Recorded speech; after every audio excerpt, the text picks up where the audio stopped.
back to another video. So today we're going to give an update on something you haven't seen since they've come out of the egg. Yes. What we got here, Kyle? We have the setup for the baby salties.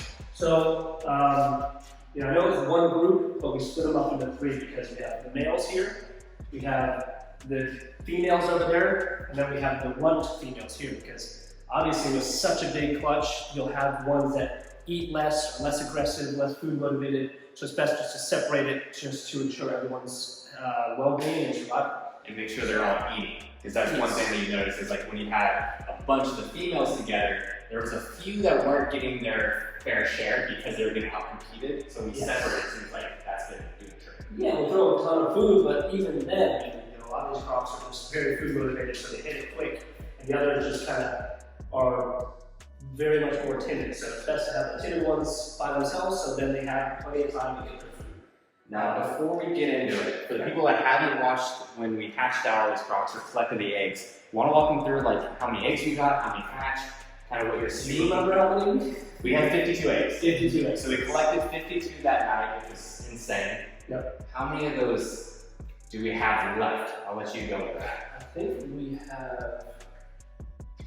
How many do we have? I have no idea. Probably 46. Probably, yeah. 46, 47. Yeah. So guys, that's huge because most places in the United States that have bred saltwater crocodiles, or really anywhere out of Australia, but I'll talk for the States wise, they get maybe a handful when they breed them, and even for eggs wise, they're usually being like around 40, 50 eggs, but yes. 3 or 4 kind of hatch, maybe 6. The hatch rate was tremendously high for these guys. Yeah. And it seems like, especially in captivity, you have low hatch rates. So these guys, I mean, again, not saying I'm a wizard, but just saying these guys did awesome. The parents are very healthy, very fertile, obviously. Okay. How about we show them one of the males so we get to see how these salties have grown? Because when they hatch out, you go back and watch that old video and hatch them out, they're about this big, little leopard gecko size. Yeah. What are they now? So these are 300-gallon Rubbermaid stock tanks. When I went to Home Depot, I mean, this is just a Home Depot setup, where this is just AstroTurf. And then the beauty of it is, they love it's obviously soft for them, but then to just do a health check, you just slide this off, you can see the little guys there. So you see they look really good, the tail's nice and fat, and their belly's starting to slim down a little bit, and that's why today's feeding day. So you never want them chunky all the time, obviously, as long as they have a nice fat tail, then they're nice and healthy. All right guys, so look at how big these little salties are getting. And like I was saying, this is the male group. Yes. And then right there, we'll compare. So this one you can see has a much shorter head than those guys. And that is, the reason for that is because this is a Nile crocodile. So he hatched out this year, nice little male. He's the only one we hatched. Yes, he's the only one we hatched. So decided to put him with the group. So he's very social right from the get-go. And he's been doing great. I mean, I don't think they've caught on just yet.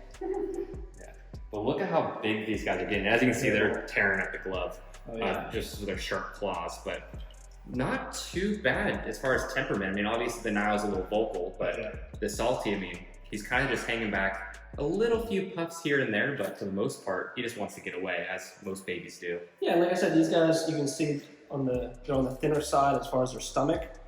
Just because it's feeding day, these guys fluctuate tremendously as babies, but the key point is that nice fat tail, so he has a lot of, you can definitely tell he's a very healthy animal, but they are definitely ready to eat today, and we have plenty of pinkies for them. So like I said before, what I like to do is at least once a week pull the grass off and just get a health check on everybody, make sure everyone has a good weight to them. Like I said, the stomach, it's not as important as the tail, but... And this is a fun tub, guys. Look how many baby salties are in here. I mean, you still probably got 30 at least in this tub alone. And these are the females. Yes, these are females. And that's the thing, guys, they are extremely fragile at this young age. But we've had tremendous luck with them. They've been doing amazing. And I think it definitely helps to have them in groups like this. I feel like there's definitely safety in numbers with these guys. Kind of like a little minnow in the beginning, and then all of a sudden, once they get bigger, then they realize, okay, I'm kind of the top predator around here. But until then, pretty much everything can eat them in the wild. They still have that same instinct that everything's out to get them. Yeah, so all the babies kind of look the same, but there are a few in here that are really light colored. Do you see all of them here? The one that was super cream colored when she hatched out? She started to blend in more. did there. Because you can see there's some that are pretty dark and some that are light. Like there's a light one in the corner. So this one, let me check. She's on the skinnier side, but she still has a pretty good sized tail. And that's really important. So you come in here, you do health checks, and like I was saying, we just noticed that this one may be on the slenderer side. So when we feed it, we'll see if she kind of picks up on food, but if not, she maybe get moved over to the runt tub, which just has, how many are there now? 9? There's, I think 7 or 8. 7 or 8. So that way she can get more attention. And then if she's not eating there, then she can get maybe moved into a separate isolated tub and fed separately, just where she gets weight back on her and then goes back into the group. Yep. All right, let's see. So that one's decently light. There's a really light one there. Yeah. So what I'll do is I'm just going to move her in there just to be safe. Yeah, and show them the separate cup. Yeah, because it can't hurt. So the only benefit to being, the only thing it really does here is now she has more of an opportunity to get food. So I'll pull this off as well. And also you can see they defecate on the grass, so they make it pretty nasty. So what I'll do is I'll dip in the water like this and just flush it through, and then the filter will catch it. And what's awesome about these filters, guys, is they do that big tub, they do all these tubs, $100. So $75 for this filter, and it's even less than, I think the pump is $15. So less than $100, you get a filter that can do, you know, hundreds of gallons. So in indoor captive setup, these filters are awesome. I mean, I feel like they're unbeatable for the price. But these guys, actually, you can see, they look really good. So I just fed these guys 2 days ago. You can see their big fat bellies, so they look really, really good. See how the tail is still slimmer? That's the big thing with what I notice is, again, the width of the tail. So that's how I can tell they're a nice, healthy crocodile. So you can see those are much fatter. This is one of the worst ones, one of the worst runts, the skinniest runts, but it still has a nice fat belly. So it's getting there. It's getting there for sure. Yeah, look here, guys. I grabbed one that is pretty much the ideal example of the babies. So as you can see, her belly's not super fat, but it is plump, and then her tail's nice and thick. And as some of you may not know, so with crocodilians, they store a lot of their fat reserve in their tail. So that's why Kyle keeps saying he's looking at how thick the tails are to make sure the overall health of the animal. Now she's got a great fat reserve in her tail. Nice thick tail, good belly. This is pretty much what we're looking for on feeding day. Nothing too skinny, but nothing too big either. So she's ready for a nice meal. All right, so growing up in Pennsylvania, I've had my fair share of indoor setups. So this is kind of a culmination of that in trying to find something simple, effective, and cost efficient. So the way I came up with this is, first off, I tried wood. And the problem with wood is it'll get mold underneath, especially the cave system. And I really like a cave system, especially for little guys, just because they're so shy. They can hide away, they can definitely reduce their stress levels, they feel safe. Like I said before, you know, these crocs feel like they're gonna get eaten by everything. But I also wanted something that hold up in water, so that's why we use that metal, I guess it's kind of like closet material at Home Depot. So we just bent it so it's ramped, and then put the AstroTurf that's nice and soft, it's a solid base. Makes them feel like they're kind of in the wild, but they're still safely in captivity. So it's just a simple ramp method. I mean, I definitely like waterland tubs too, because then it's super easy. All you can do is fill the land side and you're done. No ramps, but I think this is a great alternative for these bigger tubs. The filtration system, like I said, is super nice, super simple. The biggest thing is biological filtration. You know, there's so many filters that do mechanical and chemical, so carbon and filter floss, but they don't clean up what you can't see. And what you can't see is like the ammonia levels, the nitrite levels. So if you put biological bacteria in here, they take care of that.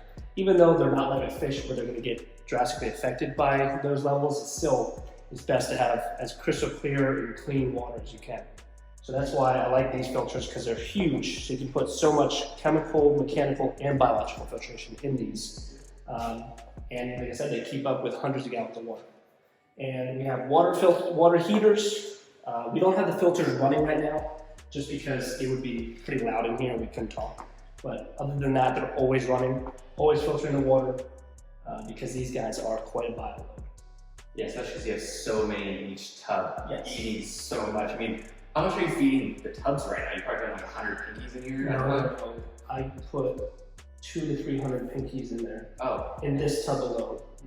And then I put about 50 pinkies in there, and I've got 75 pinkies in there. So I mean. And how often are you feeding? I feed about 3 times a week. I usually do pinkies twice a week. I do minnows, occasional crickets just to break it up. But haven't tried Missouri crocodile yet, so we're probably gonna try it this week. The only downside is with that is it does make the water very dirty very quickly. So these filters will most likely be overcome by the crud in the water just because it dissolves. But it's awesome outside. So actually, I'm hoping to get these guys outside with their growth rate. As long as we cover them to protect them from birds and raccoons, I'd love to have these guys out this summer. Just because I think there's no alternative or substitute for natural sunlight. Yeah, no, probably by the end of summer, these guys are gonna be what, like 3 feet long? Yeah. If not, maybe a little longer. And it's only February, so when it's really warm in April and May, I mean, we could easily move them out and let them enjoy the sunlight. Maybe if we put them in one of those giant blue tubs at those not the Americans, the Isles, and just put a top on it, and they're good to go. Then they're safe. And this is 750 gallons, those are 4,000 gallons, so that they have plenty of room to grow. A little deeper water, like we'll do with the other ones, we'll have the land area, shallow section, and then deep section, just so they can really, it's good enrichment, it's good exercise, and they'll be out in the sunlight. Cool. Well, what I'll do now, guys, I'll put a time lapse at the end of this video so you can watch them eat, because it's kind of cool watching them all come up and grab their pinkies one at a time. But hope you guys enjoyed today's video. Getting to catch up on the baby saltwater crocodiles, and obviously, as you guys can see, they're doing amazing. We have a horde of saltwater crocodiles. Yes. This is a lot. Like I said, they're doing awesome. To be honest, I only lost one, and that was probably a day after they were born. And again, I mean, a lot of these crocs come out. I've had crocs, the Nile group, I've had crocs come out of the egg with, one eye, just because, that's what happens. It's quantity versus quality. And obviously with quantity, you have so many eggs, you just have so many babies. You're gonna have these weird looking babies, and that happens in the wild. It's all about numbers with these animals to make to adulthood. Out of 50 babies, usually only, a couple make it to adulthood. So, a lot of them are not meant to live.